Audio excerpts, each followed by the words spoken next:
Welcome to Tech Bytes and News, your personal generative AI podcast. Today, we're diving into a seriously cool project. A searchable database of over 18 million deceased U.S. veterans' records. It's huge, it's free, and it's a bit of a legal saga too. 18 million? Wow, that's a lot of veterans.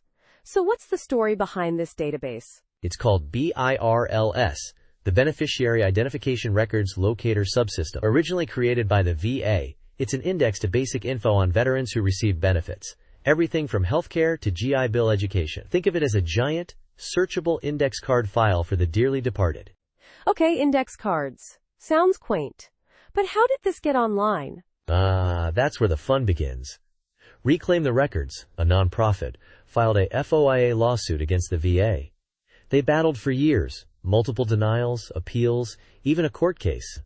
It was a real David and Goliath situation. But they won. So the VA was just sitting on this data? That's ridiculous. What was their excuse? I see. Yeah, the VA's initial excuse was privacy concerns, which is kind of ironic since everyone in the database is, deceased. Later, they claimed their own record keeping was a mess. They'd accidentally mixed up records of the living and the dead. The judge wasn't amused. The judge called it shoddy record keeping, which, let's face it, is a pretty harsh assessment. Ouch. So what kind of information is actually in this database? Basic biographical stuff. Names, dates of birth and death, service branches. Finding someone's name in BIRLS means you can then request their full VA claims file, potentially hundreds of pages of historical material. It's amazing! There are even sample images of records on the site. Dental records, disability claims, educational records. It's a treasure trove for genealogists and historians.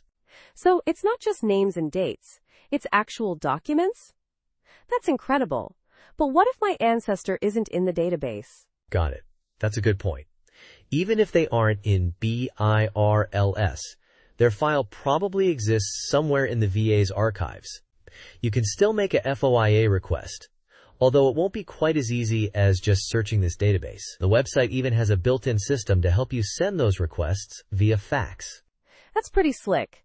A built-in FOIA request system? That's surprisingly convenient given the circumstances. So this whole thing sounds like a huge win for transparency. Absolutely. It's a testament to the power of persistence and the importance of open data. Reclaim. The records fought a long and hard battle, but they managed to unlock a massive amount of historical information for the public. It's a fantastic resource, and it's completely free. So where can our listeners find this amazing resource? You can head over to birls.org. That's BIRL-S.org. You'll find the searchable database, information about the FOIA battle, and even links to download the entire dataset now. And if you're interested in learning more about Reclaim the Records and their work, check out reclaimtherecords.org. Amazing stuff.